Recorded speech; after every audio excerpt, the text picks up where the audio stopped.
Lina, 15 ans, regarde des séries comme Desperate Housewives, ça triple ses chances de connaître une grossesse précoce non désirée. Une expérience a été menée aux Fidji sur l'influence de la télé après son arrivée sur l'île. 3 ans après l'implantation de la télé, 74% des jeunes Fidjiennes se trouvaient trop grosses et le pourcentage d'adolescentes ayant suivi un régime est passé du néant à 69%.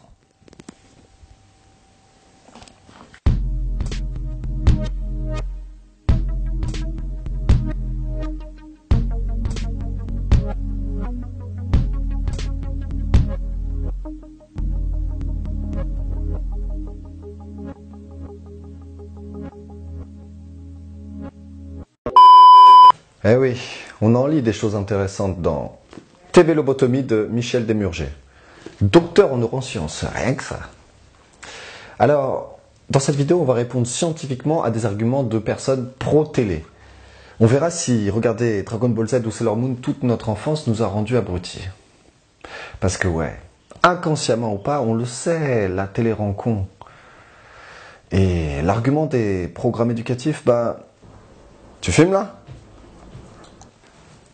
Il n'y a qu'un pauvre pour y croire. Ah mais moi le fiston de Jimmy je le fous devant la télé, hein. Ah devant Arte, hein. Et toute la nuit s'il le faut, hein. Comme ça il devient fort. Comme son père. Pour savoir si la télé rend con, citons les exemples de Catherine Muller et de François Chemel, qui seront interprétés par moi-même. Premier argument pro-télé, la télé est attentive aux besoins des enfants. Ouais, sauf que la télé ne parle pas. Et puis si le gamin a le choix entre un documentaire de ouf ou Cyril Hanouna, la télé ne va pas lui dire quoi faire. Ah non. D'ailleurs, en parlant de qualité de documentaire de ouf, l'auteur cite seulement L'Odyssée de l'espèce et Home, 2 productions télévisuelles avec des moyens colossaux et beaucoup de temps. Beaucoup de time pour ce truc-là. Donc la qualité n'est pas forcément au rendez-vous. D'ailleurs, en parlant de gamins, l'auteur prend une étude, une classe de CM1, à regarder une série. Dès le premier épisode, 80% des élèves ont réussi à anticiper 60% du scénario à venir. Pire encore. Ils ont regardé l'épisode 4 et 90% des gamins ont réussi à rétablir 80% du scénario des 4 épisodes précédents sans avoir vu l'épisode. La télé aide à une prise de conscience de la société en la montrant telle qu'elle est. Pas toujours facile à accepter. Ouais, alors, dans la dernière partie du bouquin, l'auteur nous parle de l'influence de la violence par la télé. C'est-à-dire que en 1 heure de visionnage, tu vas voir 2 crimes et une dizaine d'actes de violence. Soit sur une consommation moyenne de 3h30 de télé, sur 1 an, tu vas voir 2600 crimes et 13 000 actes violents. Alors, perso, j'ai jamais vu un mec embrasser sa sœur ailleurs que dans Game of Thrones. Alors, est-ce que mon gamin a besoin de voir ça pour savoir ce qui se passe dans le monde? Non. Non. La violence, c'est juste bon pour le business.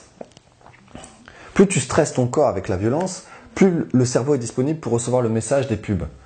D'ailleurs, la phrase de Lelay, un ancien président de TF1, disait « Le métier de TF1, c'est d'aider Coca-Cola à vendre son produit. » En plus, la violence appelle la violence de la même manière que regarder un bras de fer va contracter ton biceps inconsciemment. Donc regarder Gilles Verdez va te rendre ringard.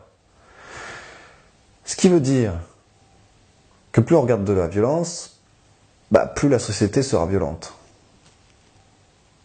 Chaud. La télé est un lubrifiant social tant elle permet à des gens qui n'auraient rien eu à se dire de se parler entre eux. Si. Bon, déjà, lubrifiant, tu sens qu'on veut te la mettre, celle-là. L'auteur nous explique qu'un gamin de 4 ans va entendre dans sa journée 14 000 mots. Mais s'il y a la télé dans sa chambre ou aux alentours, il va entendre seulement 10 000 mots, soit 25% de moins. Soit l'équivalent de la présence de son père, en moins. Alors, ouais, ok, la télé va nous permettre de parler d'un match à des gars qu'on ne connaît pas, etc. Mais avec un langage appauvri. C'est toujours une histoire de qualité finalement. La télé stimule nos cerveaux et permet de lire sans effort. En regardant des chiffres et des lettres avec papier et mamie par exemple. Ouais.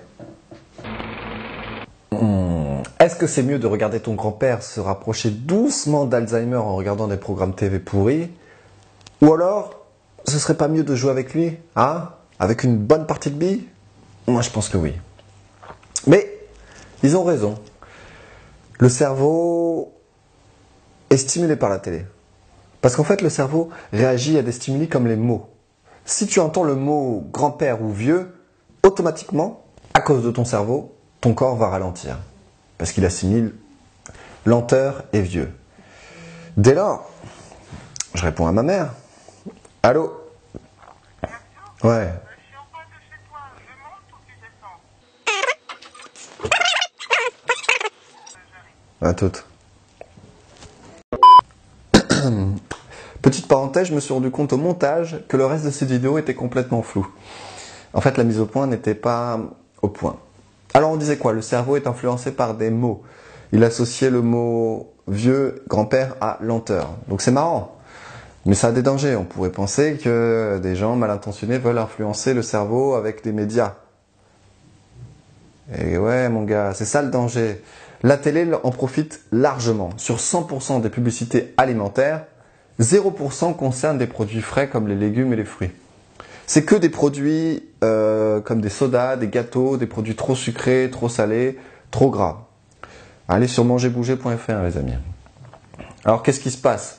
Inconsciemment, tu regardes la télé et tu as envie de manger de la merde.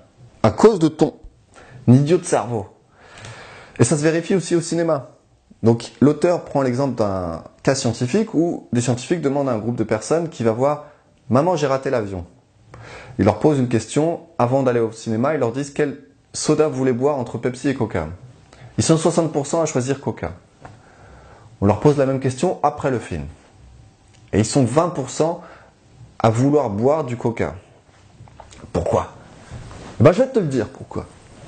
Parce que dans Chéri, dans Maman, j'ai raté l'avion, il y a un placement de produit de Coca, de Pepsi. Putain, merde.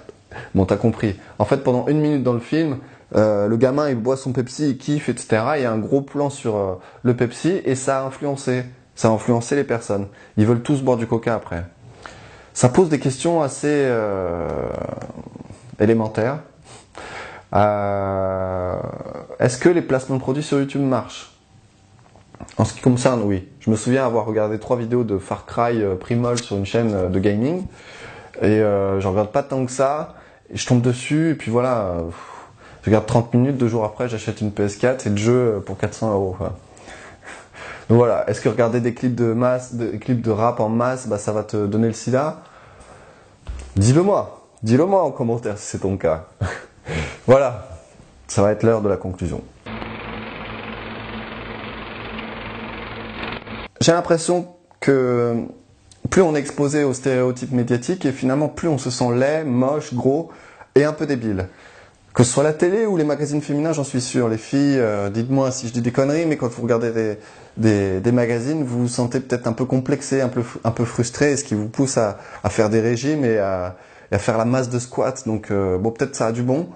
Mais bon, je sais qu'il y a des suicides, donc c'est peut-être pas si super que ça. En tout cas, qu'est-ce qu'on fait? Qu'est-ce que je fais? Est-ce que je supprime ma télé? Comment on fait? Je sais rien, moi, mon gars, c'est toi qui as une lutte, hein. Alors, je supprime la télé, ça c'est sûr. Et je veux pas du tout que mon gamin regarde la télé avant ses 7-8 ans. Je sais également qu'il y a des grands PDG d'entreprises technologiques comme Yahoo, Facebook et autres LinkedIn qui emmènent leurs gamins dans des écoles où il n'y a pas de technologie jusqu'à leurs 11-12 ans. C'est assez paradoxal, mais c'est assez révélateur. Alors, en tout cas, ce livre, il est vraiment génial. Ça faisait 5 ans que je voulais le lire. Et cette chaîne YouTube, bah, c'était l'occasion parfaite pour le faire. Alors, si vous avez des questions sur ce livre, posez des questions en commentaire. J'y répondrai avec grand plaisir. Ce livre est vraiment riche en anecdotes, en études de cas, en tests scientifiques, etc. Parce que c'est un scientifique qui l'a écrit. Alors, sinon, achetez-le. J'ai mis un lien vers ce livre en description. C'est un lien affilié, donc il y a 1 ou 2 € que je peux gagner si vous l'achetez. Et c'est le même prix pour vous. Achète. Sinon, like cette vidéo si ça t'a fait plaisir. Et si tu veux me permettre de gagner en visibilité, j'aimerais vraiment gagner en visibilité pour créer une communauté de personnes donc qui aiment la lecture de livres divers et variés, donc que ce soit sur la télé, le développement personnel, le cinéma. Je m'intéresse de plus en plus à comment cadrer, faire des scénarios, donc l'écriture. Et donc la vidéo en général. Sinon, bah tu likes seulement si tu veux m'encourager à créer du contenu innovant. Voilà, partage cette vidéo à un mec qui t'a toujours voulu lui dire que regarder Cyril Hanouna, bah, c'était de la merde, ou du moins à grosse dose, à petite dose, pourquoi pas. Et je vous dis à bientôt pour une prochaine vidéo sur Axelman.